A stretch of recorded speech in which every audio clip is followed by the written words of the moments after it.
Umabot naman sa total na 4,710 beneficiary mula pa sa 5 probinsya ng Bicol ang nakatanggap ng financial assistance sa isang linggong offsite payout ng Department of Social Welfare and Development. Ayon sa focal person ng Assistance to Individual in Crisis Situation AX ng DSWD na si Justin Joy Ditioso Escoro, umabot sa 13.1 milyon peso ang naipamahagi para sa 675 na pamilya para sa cash relief assistance at umaabot naman ng 4,035 na estudyante ang nabigyan para sa tinatawag na educational cash assistance mula Enero 22 hanggang 29 ngayong taon 2024. Dagdag pa ni Escoro, karamihan sa nabigyan ng nasabi ng assistance ay solo parents, mga indigent people, magsasaka, mangingisda, manggagawa at mga PWD. Iyan naman ang ulat para sa Bunyog Kabikulan. Ako si Kabunyog Ernie Marfil.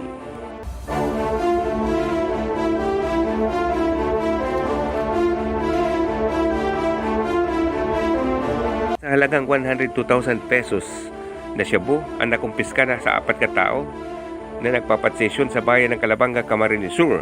Sa ulat, timbong ang 4 kataong sangkot sa ilegal na droga matapos salakayin ng mga otoridad ang isang drug den sa Barangay Sabang, Calabanga, Camarines Sur pagkaban ng alas 10 ng gabi noong ika-30 ng Enero 2024. Kinilala mga pulis ang suspect na sinda Binjo Bungapat, Virgilio Dasigan, Jonathan de la Cruz at Jovin Vergara.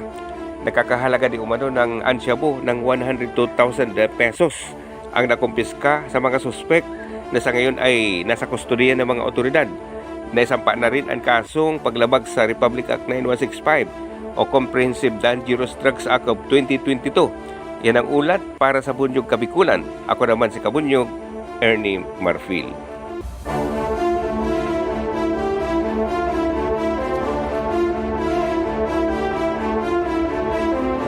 Pinaliwanag ni Punong Barangay Dominga Gasa ng Barangay Pag-Uring Viejo sa bayan ng Limanan na natapos na nila ang kanilang pagkalap ng lagda sa barangay para sa People's Initiative.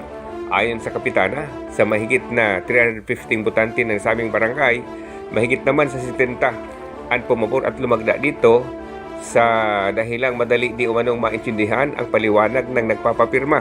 Ang ilan naman di umano ay hindi lumagda dahil sa paniniwala nito ang may bayad at ang iba naman ay walang alam kung kaya hindi sila nakumbinsing lumagda. Kasabay nito, ipinahayag pa na kapitana manaliban sa nasabi ng barangay ng Pag-Uring Viejo, ang iba pang barangay nakatapos na rin, samantalang ang iba naman ay nagpapatuloy pa sa pagkulikta ng lagda para mapunuan ang sinasabing percentage na isusumiti sa opisina ng Commission on Election. Ani kapitana, matapos nila itong maisaayos ay dadalhin na nila sa opisina ng Comelec para man ipabalidate ang nasabi ng nakuliktang mga lagda sa mga barangay sa bayan ng Limanan, Camarines Sur. Yan ang balita sa Bunyog Kabikulan. Ako si Kabunyog Ernie Marfil. Bunyog, bunyog, halikan na kasama ka. Bunyog, kapag buklod ay may pag-asa. Luzon, Visayas, Mindanao, isa ang pananaw. Sa bagong Pilipinas ang bunyog isisigaw.